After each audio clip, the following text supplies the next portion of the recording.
بسم اللہ الرحمن الرحیم۔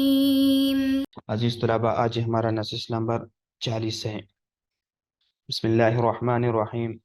النبی اولا بالمؤمنین من انفسهم وازواج امہاتهم واولو الارحام بعضهم اولا ببعض في كتاب الله من المؤمنين والمهاجرين إلا أن تفعلوا إلى أوليائكم معروفا كان ذلك في الكتاب مسطورا وإذا أخذنا من النبيين ميثاقهم ومنك ومن نوح وإبراهيم وموسى وعيسى بن مريم وأخذنا منهم ميثاقا غليظا ليسأل الصادقين عن صدقهم وأعد للكافرين عذابا أليما۔ اب ان آیات مبارکہ کا ترجمہ دیکھ لیجئے۔ النبی اولا بالمؤمنین من انفسهم، مومنین سے نبی علیہ السلام کا تعلق ان سے زیادہ ہے جو ان کا اپنے نفسوں سے ہے۔ وازواج امہاتهم، اور آپ کی بیویاں ان کی مائیں ہیں۔ واولو الارحام بعضهم اولا ببعض فی کتاب اللہ، اور رشتہ دار اللہ تعالیٰ کی کتاب میں ایک دوسرے سے زیادہ تعلق رکھنے والے ہیں۔ من المؤمنین والمہاجرین، بنسبت دوسرے مومنین مہاجرین کے۔ الا ان تفعلوا الى اولیائکم معروفا، مگر یہ کہ تم اپنے دوستوں سے کچھ اچھا سلوک کرنا چاہو۔ کان ذلک فی الکتاب مسطورا، یہ کتاب میں لکھا ہوا ہے۔ وَإِذَا أَخَذْنَا مِنَ النَّبِيِّينَ مِيثَاقَهُمْ وَمِنْكَ، اور جب ہم نے نبیوں سے ان کا اقرار لیا، وَمِنْكَ، اور آپ سے، ونوح سے، اور ابراہیم سے، اور موسیٰ اور عیسیٰ ابن مریم سے، اور وَأَخَذْنَا مِنْهُمْ مِيثَاقًا غَلِيظًا، اور ہم نے ان سے پختہ عہد لیا۔ لِيَسْأَلِ الصَّادِقِينَ عَنْ صِدْقِهِمْ تاکہ اللہ سچوں سے ان کی سچائی کے بارے میں سوال فرمائے۔ وَأَعَدَّ لِلْكَافِرِينَ عَذَابًا أَلِيمًا، اور تیار کر رکھا ہے دردناک عذاب کافروں کے لیے۔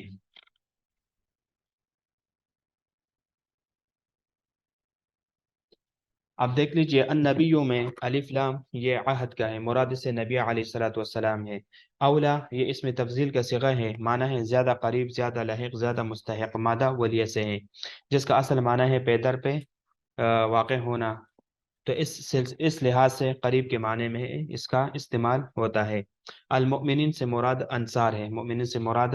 انصار ہیں۔ آپ توجہ کر لیجئے، النبی اولا بالمؤمنین من انفسهم، کہ نبی علیہ السلام زیادہ حقدار ہے ایمان والوں کے لیے ان کی جانوں سے بڑھ کر، یعنی دین اور دنیا کے تمام معاملات میں زیادہ حقدار ہے۔ اور آپ کا حکم ایمان والوں پر ان کے اپنے نفس کے حکم سے زیادہ نافذ ہونے والا ہے، یعنی مسلمانوں پر لازم ہے کہ وہ اپنے نفوس کو آپ علیہ السلام کے حکم پر قربان کر دے اور آپ کی ذات پر قربان کر دے۔ اب یعنی ماقبل میں یعنی متبنہ لے پالک کے جو احکام بیان ہوئے، اس پر جاہلیت میں بھی اور زمین قدیم میں بھی لوگوں کے عجیب قسم کے بحثیں چلتی آ رہی ہیں کہ ایک بچہ مثلا گود لیے، اولاد کی طرح اس کو پالا پوسا، اور اولاد جیسا اس سے تعلق ہو گیا، پھر جب بڑا ہوا تو اجنبی ہو گیا، پردے کے احکام لازم ہو گئے، میراث سے محروم رہ گیا، اب کہاں وہ در پدر ٹوکرے وغیرہ کھائے گا۔ تو دیکھو، اللہ رب العزت نے ان کو دو مثالوں سے سمجھاتے ہیں کہ وہ احکام معقول ہے، روحانی قرب خواہ کتنا بھی ہو، اس پر نسب کے احکام جاری نہیں ہوتے۔ نبی علیہ السلام اور مومنین میں غایت درجے کے قرب ہے، ان کا آپس میں غایت درجے کا تعلق ہے،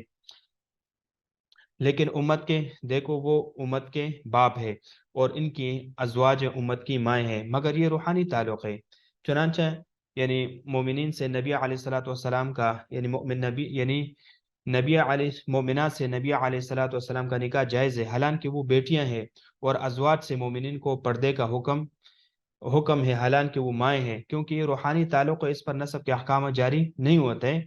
تو دیکھو، ہجرت کے دوسری مثال اللہ رب العزت نے ذکر کیا ہے کہ اولو الارحام بعضهم اولا ببعض فی کتاب اللہ من المؤمنین والمہاجرین سے ذکر کی ہے کہ دیکھو کہ ہجرت کے بعد مہاجرین و انصار میں مواخات کرائی گئی، ان کے مواخات وغیرہ کے جو ہے نا وہ نافذ ہو گئے، اور بھائیوں میں اس درجے یعنی محبت کا تعلق ہو گیا کہ ابتدا میں اس کی بنیاد پر میراث دلوائی گئی، مگر بعد میں یہ حکم ختم کر دیا گیا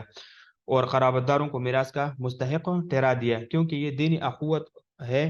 دینی اخوت پر میراث کے احکام جاری نہیں ہوتے، نسبی تعلق پر میراث کے احکام جاری ہوتے ہیں۔ تو لہٰذا رہی بات متبنہ کی پریشانی تو وہ بات یہ ہے کہ اس کے ساتھ حسن سلوک سے یعنی کس نے روکا ہے؟ زندگی میں جتنا چاہو دے، اور موت کے بعد بھی تہائی تک ترکے وغیرہ کی وصیت کر سکتے ہو۔ اگر کوئی رشتہ دار وغیرہ نہ ہو تو سارے ترکے میں بھی وصیت کر سکتے ہیں۔ تو یہاں سے اسی دو مثالوں کو اللہ رب العزت نے ذکر کی ہے۔ پھر النبی اولا بالمؤمنین من انفسهم، عبداللہ بن مسعود رحمہ اللہ رضی اللہ عنہ فرماتے ہیں النبی اولا بالمؤمنین من انفسهم وهو اب لهم، یعنی ہر پیغمبر اپنی امت کا باپ ہے، اس لیے مومنین بائی بائی ہے کیونکہ نبی اکرم صلی اللہ علیہ وسلم کے روحانی باپ ہے۔ وازواجہ امہاتہم، امہاتہم، اور آپ کی ازواج ان کی مائیں ہیں، نکاح کے حرمت و تعظیم کے لازم ہونے میں، اور امت کے لیے یعنی ان دو کے علاوہ باقی بات مثلا وراثت وغیرہ میں اجنبیت عورتوں کی طرح ہے، اس لیے یہ تحریم ان کی بیٹیوں کی طرح سبقت کرنے والی نہیں ہے۔ اولو الارحام، وہ رشتہ دار اور قرابت والے ہیں، اولو الارحام رشتہ دار اور قرابت والے ہیں۔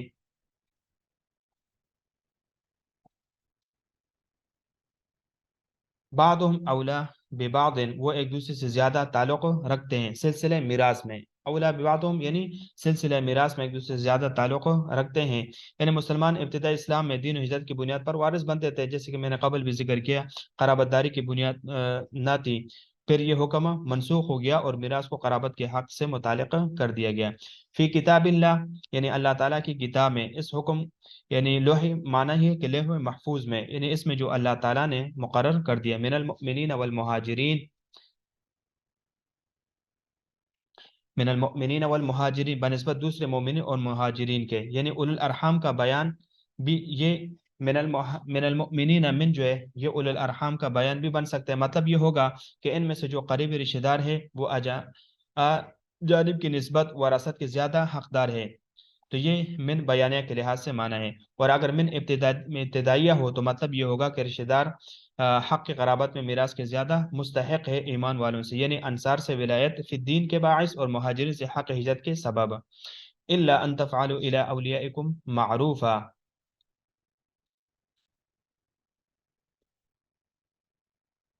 مگر یہ کہ تم اپنے دوستوں سے اچھا سلوک کرنا چاہو۔ یہاں استثناء خلاف جنس سے، یعنی تمہارا اپنے اولیاء کے ساتھ بلا سلوک کرنا جائز ہے، اور وہ یہ ہے کہ ان میں سے جس کے لیے پسند کر وصیت کر سکتے ہو، جو ثلث مال سے کم ہو، بس یہ مال وصیت کے لحاظ سے ان کو ملے گا، نہ کہ میراث کے سے۔ کان ذالک فی الکتاب مسطورا، اور یہ بات لوح محفوظ میں کتاب میں لکھا ہوا ہے، یہ توارث بالارحام لوح محفوظ میں مندرج ہیں۔ وَإِذَا أَخَذْنَا من النبیین میثاقہم، جب ہم نے انبیاء علیہ الصلوۃ والسلام سے پختہ عہد لیا، یعنی اس وقت کو یاد کرو، یعنی اذکر اذا سے پہلے اذکر محذوف ہے، جب ہم نے انبیاء علیہ الصلوۃ والسلام سے تبلیغ رسالت کا عہد لیا اور دین قیم کی طرف دعوت دینے کا وعدہ لیا، ومن کا، اور آپ سے خصوصاً، ومن کا اور آپ سے خصوصاً،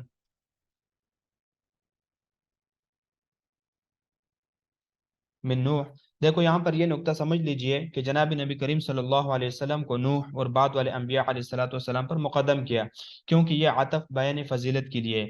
اس لیے کہ یہ اولو العزم انبیاء علیہ الصلوۃ والسلام ہے اور سارے صاحب شریعت ہیں، جبکہ جناب نبی کریم صلی اللہ علیہ وسلم ان سب سے افضل تھے، اس لیے آپ کو مقدم کر دیا گیا۔ ومن نوح و ابراہیم و موسیٰ و عیسیٰ ابن مریم وَأَخَذْنَا مِنْهُمْ مِيثَاقًا غَلِيظًا، اور نوح اور ابراہیم اور موسیٰ علیہ الصلوۃ والسلام اور عیسیٰ ابن مریم سے بھی ہم نے اس سب سے پختہ عہد لیا۔ وہ سب کو ملانے کے غرض سے میثاق کا دوبارہ ذکر کر دیا اور بتلا دیا کہ ہم نے ایسا ضرور کیا، لِيَسْأَلَ الصَّادِقِينَ،